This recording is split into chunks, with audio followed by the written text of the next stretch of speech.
I'm Sarah Kuhn. I write a blog called INFJ Woman, and I host a podcast called The Quiet Ones. I'm on a mission to help you become the best version of yourself, to be wholly and unapologetically you, to be you. Every week on my Instagram stories, I take questions about INFJs or self-acceptance, self-love, anything that you want to ask me a question about. In this video, you're going to see a collection of random questions that are the best ones from this week. If you have a question that you'd like to ask me, you can submit it through the comments below this video, and I will answer it in a future video and link the video back to you so that you can see it. Yeah, you can always text them and you don't have to tell them, hey, I feel like there's something wrong with you. You can just text them and say, hey, what's up? Or how's it going? Or, would you like to get together? Is there anything I can do for you? It doesn't have to be. No, not all INFJs have weight problems, although there are a lot of us who do. I read somewhere that it's caused from, or that it can be caused from our sensing functions, because our sensing function is the least developed. I know how hard that it can be to move on from something like that, but you really just have to decide that you want to move on and you're going to move on, and put your mind to it and make it happen. You can't change what happened in the past. You can only change. It can hurt, but it doesn't have to. The reason that you're hurt is because you're seeking their approval, and you don't need their approval. Even if it's your parents, you don't need their approval.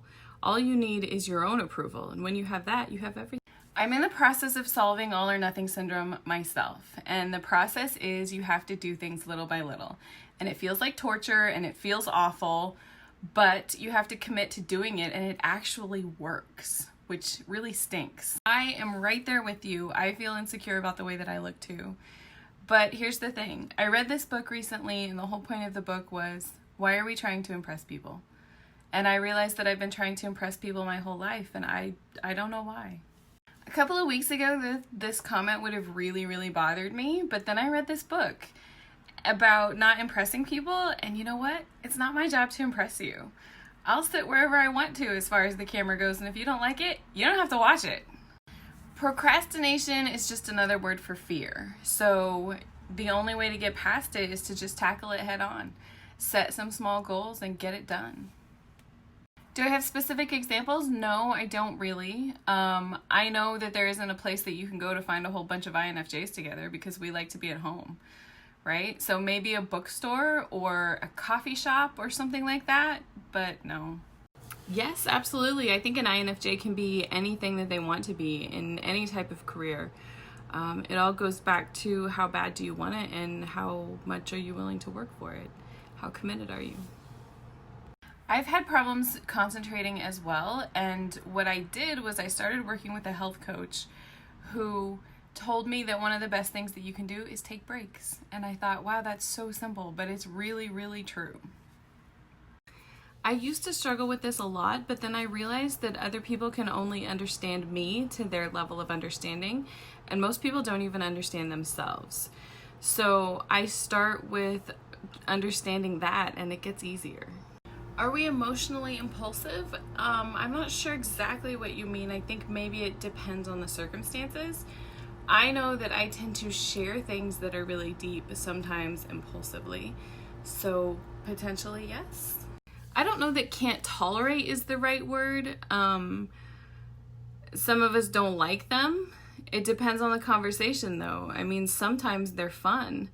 I like Alice in Wonderland, and that's one of the most unreasonable and impractical things. Well, the best way to do that would be to work through the emotions that you're feeling before you get to the point of having an outburst.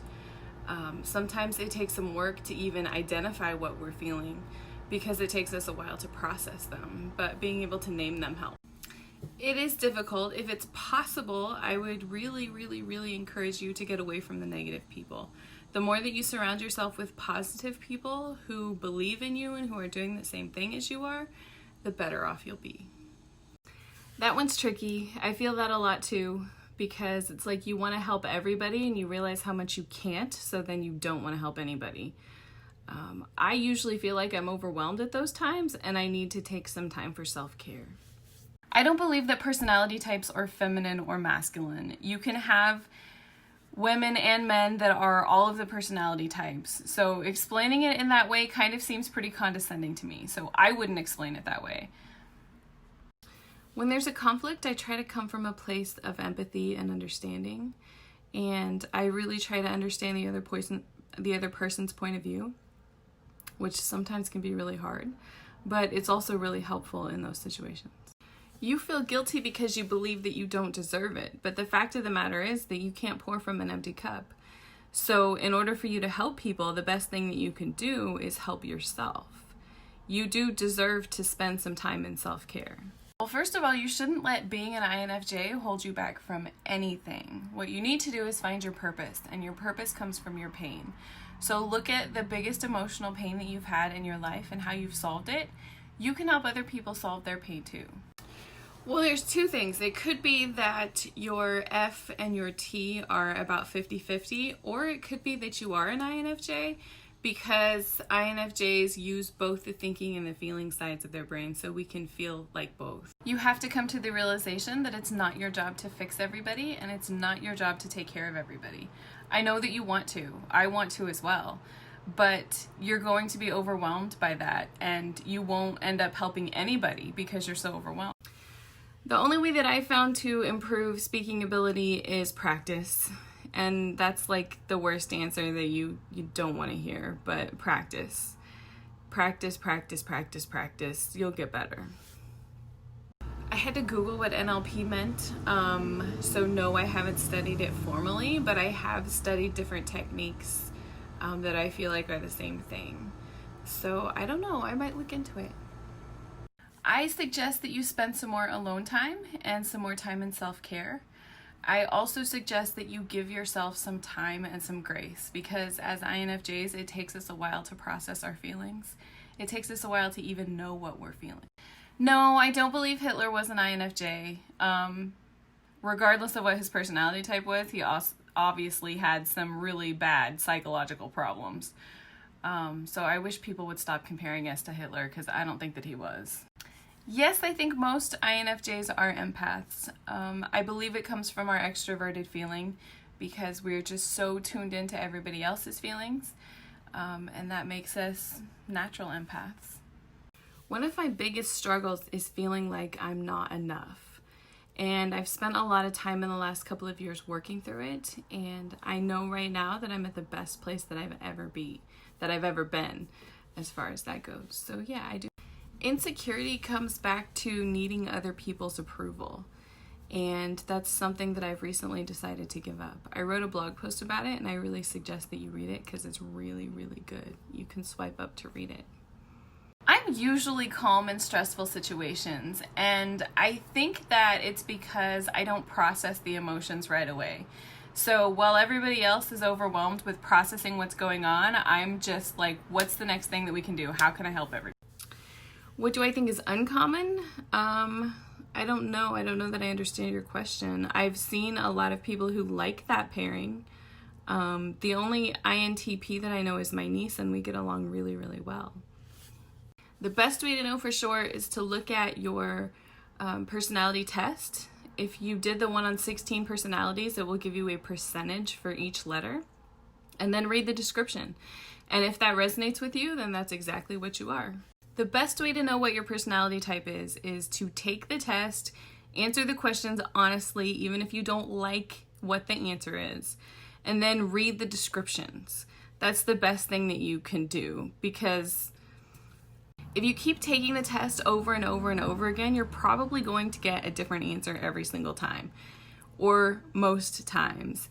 The answer can change based on your mood, based on if you're a woman, the time of month that it is, the circumstances in your life, especially now that we're going through a pandemic. If you're in the United States, we're going through a super crazy election. There's all kinds of really weird things happening this year.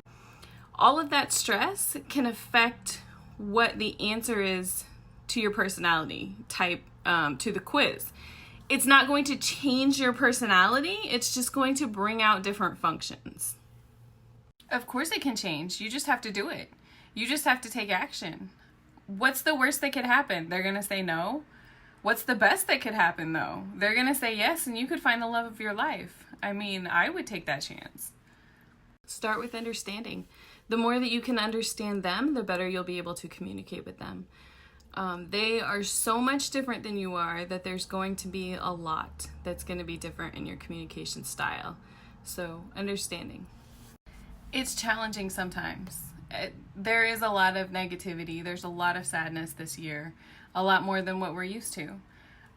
You just have to spend some time in self-care and separate yourself from it. That's the only thing that you can do to survive.